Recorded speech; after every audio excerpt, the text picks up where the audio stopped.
কালকের থেকে তোমার ঈদের ছুটি। এই যে কিছু বাড়ি কাজ দিলাম, এগুলো কইরা রাখবা।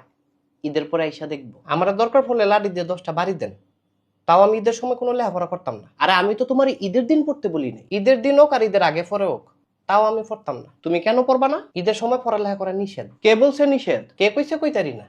তো নিষেধ। তোমারে পড়ালেখা করতে হবে। আচ্ছা স্যার, আপনার একটা কথা কই। কি কথা?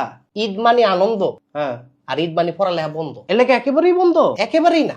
যতদিন আনন্দ ততদিন বন্ধ। এত আনন্দ করলে পড়ালেখা করবা কোন দিন? যেদিন আনন্দ শেষ হইব তার পরের দিন। আর এই আনন্দ শেষ হইব কোন দিন? সেইটা আবার পরীক্ষার আগের দিন। আরে এমন করলে তো তুমি ফেল করবা। না স্যার, ইনশাল্লাহ করতাম না। তুমি যদি ফেল করো তাহলে তোমারে বাঁচাইবো কেডায়? আল্লাহ যদি আমারে পাস করায় তাহলে ঠেকাইবো কেডায়? শুধু পাস করলেই তো আর হবে না।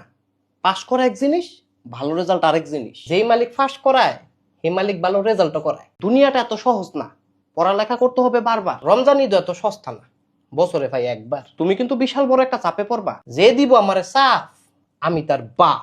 বাপ হওয়ার যাই হোক, পড়ালেখার কোনো বিকল্প নাই। আল্লাহ থাকতে আমার কোনো টেনশন নাই। আচ্ছা, এই বন্ধুটাতে তুমি কি করবা? কিরমু আবার আনন্দ করমু? বন্ধু কিন্তু অনেক বড়, আমার আনন্দ তার চেয়ে বড়। আচ্ছা আনন্দ করো, ঠিক আছে, আনন্দের পাশাপাশি পড়ালেখাটাও করো। স্যার কাউয়ার ডেউয়া কোনোদিন এক জায়গায় থাকে না।